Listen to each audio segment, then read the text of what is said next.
Hello, Tanse et lanate ani bonjour. Welcome back to our shared politics. My name is Nova. I am a settler on Turtle Island. I created this podcast with the hope of highlighting our similarities instead of focusing on the differences and pushing people further apart. At least that is my hope. I wish to express acknowledgement that I am on Treaty 8 territory, home to the Titsikane, Deneza, Nahiawak, Saulteaux, and BC Métis. It is essential I recognize all First Nations, Métis, and Inuit, both status and non-status, as the guardians of these lands. As a non-Indigenous person, I play a role as a treaty partner being represented by the government. My pronouns are she, her, but I also accept they, them, and I fall under the 2S LGBTQIA+ umbrella. So last week we went over a history of the NDP and how they came to be. I didn't mean to make that rhyme, as well as some of their victories and setbacks. Today I will be breaking down the Conservatives, as they've got a long history with many different parties before reaching what we know today as the Conservative Party of Canada. So the Liberals and the Conservative parties both technically date back to 1853, when mostly Conservatives from Canada West joined with mostly Liberals from Canada East to form the Liberal Conservative Party. This was done for two main reasons. The first reason was to reform the clergy reserve system that had been created in 1791 to support Protestant clergy in Upper and Lower Canada. 1/7 of all surveyed crown lands, totaling 2,395,687 acres, had been set aside for priests or church use, or so that its profits may be used for the church, either by renting the land or selling resources from the land. The second reason Canadians came together under one banner was to abolish the semi-feudal system of land ownership that had been present since at least 1774. By 1853, the problem of clergy reserves was mostly present in Canada West, while the landlord issue was more of a Canada East issue. Regardless, the people saw that they had more power together, even if their goals were not 100% the same. In the end, the main objective was basically to bring the land back to the many and out of the hands of the few.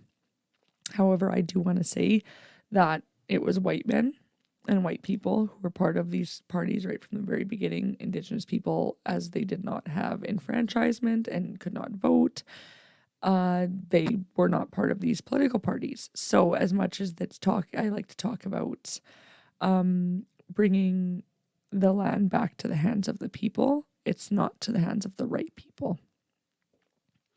I'm not sure exactly when the parties split into their separate factions again, but this obviously happened by 1867 when the first national government was formed. Some of the first groups that were supporters of the Conservatives were Quebec Catholics, pro-tariff businessmen, United Empire Loyalists, and Orangemen.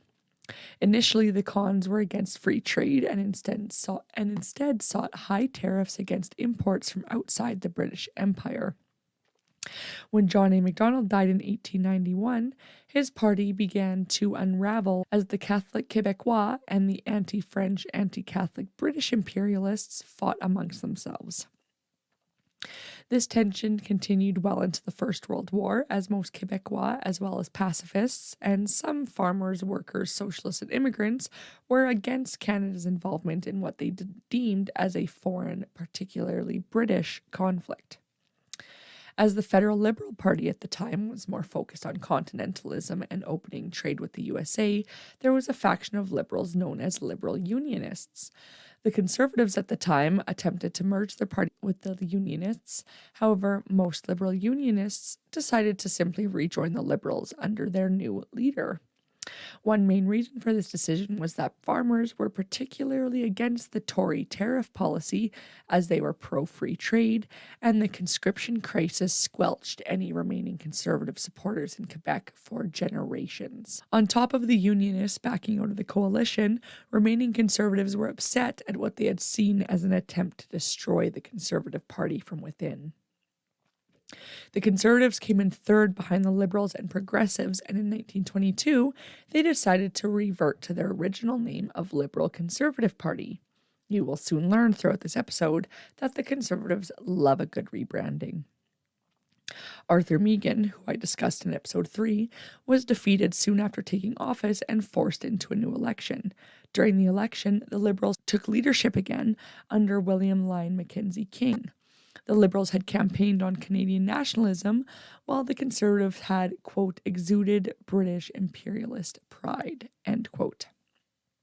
In 1927, R.B. Bennett became the first Tory leader to be chosen at a leadership convention. He was a millionaire Calgary businessman who ran during the 1930 election and was able to campaign on the Liberals' inability to deal with the Great Depression. He promised that he would end the economic crisis in 3 days by implementing high tariffs and imperial preference. Surprise, surprise, however, this did not work. Thus, the Conservatives had to come to terms that their pro-business, pro-bank platform had provided absolutely no relief to the millions of unemployed Canadians.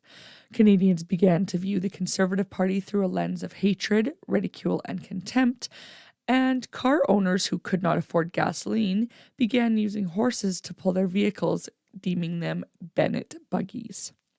I'll put a little picture up here for anyone on YouTube. I'm getting a little bit better at editing, so hopefully I'll be able to throw it up here. The Conservatives ditched their laissez-faire economics policy far too late, though, and were obliterated in the 1935 election, winning only 40 seats to the Liberals' 173. When Bennett left the Conservatives, they were in the worst shape they had ever been in. Their support for the conscription crisis was still fresh in Quebecois memory, and their apathy towards the needs of farmers had many in the West turning towards the Cooperative Commonwealth Federation, which we discussed last week. That was the predecessor to the NDP. The Conservatives would go on to wait 2 decades before Western Canadian support would be revived.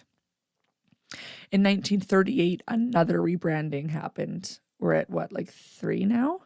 They decided to go with a completely new name this time, the National Conservative Party. However, in the 1940 election, they campaigned under the banner of national government.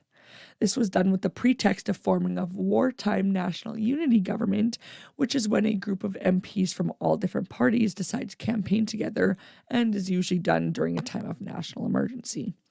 However, the concept did not work, and in practice, all the national government candidates had in fact been Conservatives, and they were defeated with their leader even losing in his own riding.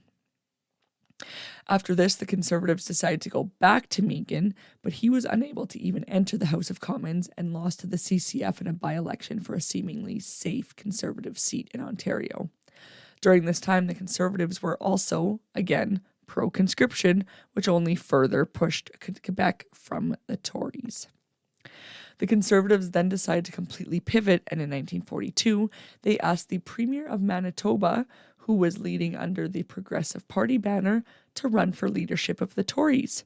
He agreed to resign as Premier and change parties on the condition that they change their name to the Progressive Conservative Party of Canada, rebranding number 4. Finally, in 1957, the party gained their first victory, being led by John Diefenbaker. This was the first Conservative win in 27 years and their first win under the PC banner. During this time, Diefenbaker brought in the Bill of Rights, which we also discussed in episode 3. This Bill of Rights was different from the Charter of Rights and Freedoms as we know it today. In 1963, Diefenbaker lost power, and the party would not regain it for another 16 years until 1979, when Joe Clark led them to a minority government victory. This victory didn't last long, however, and after only 9 months, the Liberals took power again under Pierre Trudeau. In 1983, Joe Clark lost the leadership election to Brian Mulroney. You got to give him his kudos where he deserves them, though, as he was able to regain popularity for the PCs in Quebec for the first time since World War I, and he won back-to-back majority governments in both 1984 and 1988. Obviously, Canadians really supported him and his policies for that 10-year stretch until 1993. Unfortunately, though, as the old saying goes, the bigger they are, the harder they fall, and that is very much true in politics. In 1987, there was a major split in the PCs. This was a mainly Western Canada-based faction called the Reform Party of Canada. They were a right-wing nationalist party with strong influence from the Christian right and social conservatives. The party first began as a movement before gaining real momentum, and in 1989, they took their first ever seat in the House of Commons in the rural Alberta riding of Beaver River. In 1991, the party leader was praised by a Reform Party supporter at a rally who said, quote, "You're a fine white person. You know, we are letting in too many people from the third world, the low blacks, the low Hispanics. They're going to take over the province," end quote. I just wanted to include that as a way to neatly sum up the basics of what this party stood for and who supported them the loudest. I've said this once and I'll say it again. If you are not against bigotry, you are for bigotry. If you can hear someone in your party or a fellow supporter of your party say those kinds of things and yet still somehow find a way to excuse it, you're a part of the problem. Well, Mulroney sure fell hard. Both the PCs and the NDP lost official party status in 93, and the Reform Party was able to supplant the PCs as the main right-wing option and finished third in the House of Commons, just 2 seats behind the Bloc Québécois. However, the Reform Party had actually finished second in the popular vote. Virtually every PC supporter, especially rural voters in Western Canada, had transferred their support to Reform. However, because the Bloc's concentration of support in Quebec was larger, it allowed the Bloc to win by just those few extra seats. The Reform Party's main platform was rights and responsibilities of the individual, spending restraint, tax cuts, restrictions on immigration, and political reform, including Senate reform. They also made controversial remarks about Quebec and 2S LGBTQIA+ issues. They were consistently being called out for racist, homophobic, and sexist statements by Reform MPs. The party really pushed that the National Energy Program of the 80s, introduced by the Liberals, resulted in economic losses to Alberta and benefits to Eastern Canada. So, sidebar, but I don't take that to mean that all of a sudden Albertans were starving and unable to pay bills or live a comfortable life. I think Alberta was furious at the disposable income that they had lucked out by being born on top of, meaning oil, which is a Canadian resource. No, sorry, it's an Indigenous resource, but that's a whole nother topic for a whole nother episode. They were pissed that that was being used to subsidize other Canadians, which is what frustrates me so much about the majority of Conservatives. I constantly hear things like, why should we send our money to XYZ country when we have Canadians who can't eat, blah, blah, blah. Yet as soon as we figure out a way to distribute the wealth amongst Canadians, the truth comes out. Why would you be so mad that a region of Canada isn't as resource rich as yours and thus needs supplements? What would you rather, honestly? What is the answer for Conservatives? Are you just hoping that one day they're not going to need help? Or that one day they're just going to miraculously find resources? What is the hope here? Honestly, we can't just let some Canadians starve or expect them to all come west. In 1995, at their convention, Reform MPs called for, quote, tighter regulation of people infected with HIV, end quote, which was supported by 84% of delegates. I'm not sure what the hell those regulations would even begin to entail, but that is authoritarian. One reformer apparently took issue with this, saying it would make the party seem anti-gay. Are you trying to seem like your allies? Because if so, you're failing tremendously.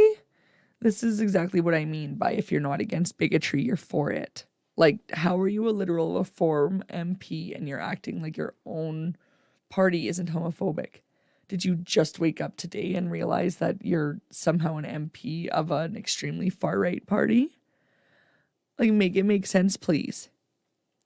Another delegate then responded to them, quote, I did not join the Reform Party to bow down at the altar of political correctness, end quote. So yeah, I think that also sums up the party pretty well too.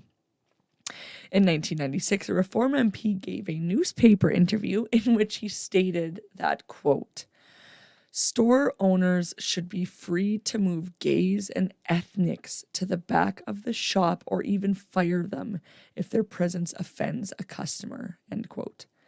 Another Reform MP said it should be acceptable for schools to prevent homosexual people from teaching, to which the leader did not react until others in the party stated they would leave if no reprimand was taken. It was months before any reprimand was taken, and on top of that, those MPs who spoke out were reprimanded for speaking out against their party. They ended up leaving the party and going over to the PCs. Oh yeah, maybe now is a good time to add in here that both Stephen Harper and Pierre Poilievre were both Reform Party MPs. And Stephen Harper was actually one of the founders of the Reform Party of Canada.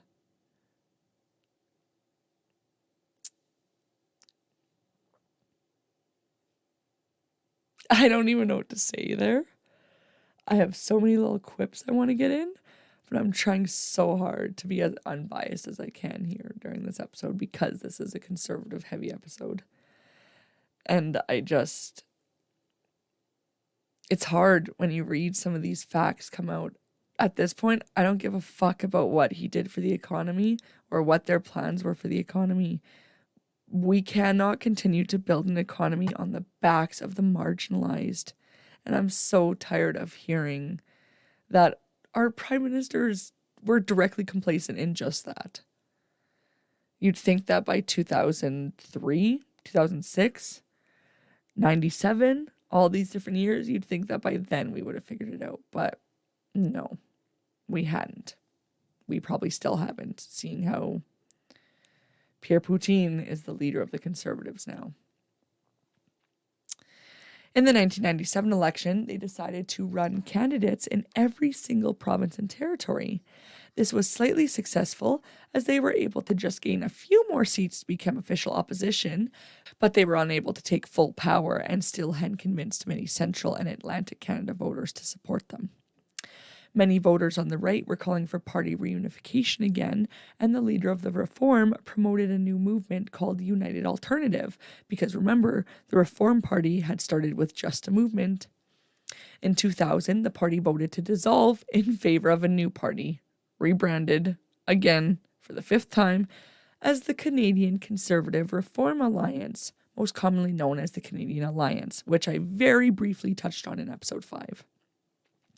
As much as they tried to say that this was a completely new party, with both PC and Reform ideals, everyone saw right through that and knew that this was simply an enlarged Reform Party. Many opponents referred to the party as the Reform Alliance to reinforce this, and Brian Mulroney even called the party Reform in Pantyhose. The Liberals accused the Alliance of having a hidden agenda, including a two-tier healthcare system and of attacking gay and abortion rights. The Alliance took official opposition status in the snap election of 2000, but due to infighting, 11 MPs either resigned or were expelled from the party by 2001. Some of these MPs went off to form a completely separate party, the Democratic Representative Caucus, who then formed a coalition with the PCs. Oh my goodness, these guys literally can't make up their minds. Due to this split and the new coalition formed, the Alliance leader was forced to call a new leadership convention where he lost to Stephen Harper. Remember, this is simply a rebranding of the Reform Party, which was a split from the actual Conservative Party, so Pierre Poutine himself is still an Alliance MP and is supportive of their policies and platforms. Before becoming opposition leader, Harper even had this to say about Canada to the U.S. Council for National Policy. Quote, Canada has become a Northern European welfare state in the worst sense of the term, end quote, in an attempt to further stoke American fears that Canada was soft on terrorism. Finally, in 2003, all of this nonsense came to an end when the PCs and the Alliance suddenly kissed and made up and decided to merge as one again. What a beautiful love story. The parties united to form the party we know today, taking back the name Conservative Party of Canada in December 2003. Okay, we're at like 6 or 7 rebrandings now. So I'm so sorry if I've gotten a couple of the names mixed up or something, because this has also technically been 2 different parties that have split and then remerged. And so this has actually been more confusing than trying to understand exactly why or when the American parties swapped names.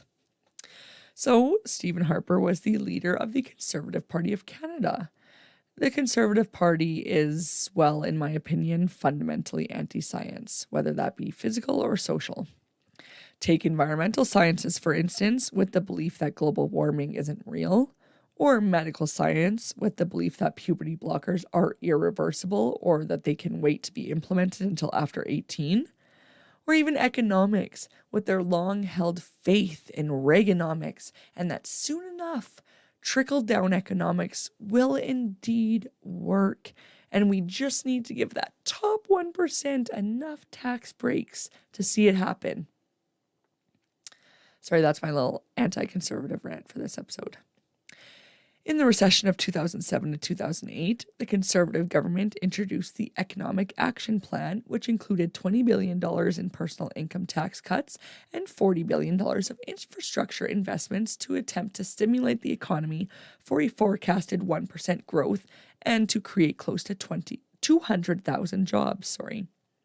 However, the government also announced that by the end of the 5-year period, they would most likely also be at an estimated $85 billion deficit, with a $1.1 billion deficit already for the end of the 2008-2009 fiscal year. This was the first deficit announced since the 1996-1997 fiscal year, 10 years earlier. However, I'm not saying this as like a gotcha that like obviously conservative, it doesn't work. I'm saying this more as like Harper could not foresee the recession coming, therefore it's not his fault that we were in that deficit, just like it's not Trudeau's fault that the pandemic happened, so now we're seeing the shortcomings of it or like the downfall of it. That's just, that happens when you're the leader. You can't foresee those kinds of things, and guess what? Canada being part of the world, when the world goes through a recession or the world goes through a pandemic or the world goes through inflation, we go through it too. It's not because of our leader that we are like, what was he supposed to have done? Harper did what he thought he needed to do for his citizens, just as Trudeau did what he thought what he needed to do for his citizens during COVID. Okay, I'll get off my pedestal now. In March 2011, a non-confidence vote dissolved the government and triggered an election. This vote was actually brought on when the Speaker of the House made 2 contempt of Parliament rulings, both against the Conservatives. The first ruling doesn't really matter for our needs today, as Parliament was dissolved before a vote was able to take place on that matter. The second ruling, however, found the Cabinet to be in contempt of Parliament for not meeting opposition members' requests for details of proposed bills and their cost estimates, which had been dragging on since the fall of 2010. This contempt finding is unique in Canadian history, and in fact was the first time that any government in the 54-member Commonwealth of Nations had been found in contempt of Parliament. Now, if you listened to my episode last week, you might remember what went on to happen in the 2011 election that year. Stephen Harper, even though being in contempt of Parliament, won his first and only majority government and absolutely obliterated the Liberals in the Bloc Québécois, while the NDP were able to pull through with official opposition for the first time since their creation. Once Harper had his majority government, he got to work withdrawing Canada from the Kyoto Protocol, which we're the only country in the world to have ever done so. There are countries who have not ratified it yet. Not like every single country is a part of it, and we're the only ones that aren't. But we're the only ones that were a part of it back in like 98 when it was first created, and we since have pulled out. And he also repealed the long gun registry, which we talked about in episode 4, where we also went over the École Polytechnic massacre, which is where the long gun registry came from in the first place. I don't know why you'd want to take that away. I just don't. I don't get it. By 2014, Harper had essentially balanced the budget, producing only a minor deficit of $550 million compared to the billions of dollars in deficit just a few years earlier. However, this was not enough, and in the 2015 election, Harper lost to Justin Trudeau, another round of Trudeau mania, and Harper stepped down as his party leader that same day. A journalist later described Harper as, quote, the most conservative leader Canada has ever known, end quote. Yeah, maybe then. Lots has changed in the last 9 years, and also I don't even know if I would say that. In 2017, Andrew Scheer became the second permanent leader of the Conservative Party, and under his leadership, the Conservatives really began prioritizing repealing the carbon tax, focusing on pipeline construction, and promised to balance the budget within 5 years. Scheer is a social conservative, is pro-life and against gay marriage, but did state he would not overturn the legality of either law if he were to be elected. In light of the SNC-Lavalin affair involving Justin Trudeau in 2019, which I will be discussing next week in my Liberals episode, the Conservatives entered that election neck and neck with the Liberals. However, the Liberals were able to pull through with a minority government still. The Conservatives won every single seat in Saskatchewan and all but one in Alberta. After the election, the Conservatives turned on Scheer, criticizing him for losing against Trudeau. A few months later, Scheer announced his pending resignation as party leader after CBC reported that the Conservative Party had been paying part of his children's private school tuition. In 2020, another leadership election was held to replace Scheer, and Aaron O'Toole won. He wanted to move the party more towards the center of the political spectrum. He had campaigned against the carbon tax during the leadership election, but then did a 180 and instead advocated for a low-carbon savings account. Notably, O'Toole is also pro-choice and supports gay marriage. When Trudeau called the snap election in 2021, O'Toole campaigned on balancing the budget within 10 years and reversed his support for repealing the Liberals' assault-style weapons ban, meaning he was actually pro-gun ban. What a breath of fresh air. Of course, the caucus couldn't have that, though, and within a few months, O'Toole was voted out as leader, and in September 2022, Pierre Poutine won leadership on the first ballot. I'm going to end the episode here because I'll definitely be talking about Pierre a ton as we cover different news stories and propaganda that he pushes, but that's for another day. As always, thank you for joining me. I drop a new episode every Monday morning at midnight, so check back in next week to see what I'll be sharing with you then. Obviously, I already told you it's the Liberals. You can, If you learned something new today, it'd be awesome if you click that button and follow along for next time. Or if you'd like to contact me with feedback, you can email me at oursharedpodcast@gmail.com. Gotta go, Buffalo.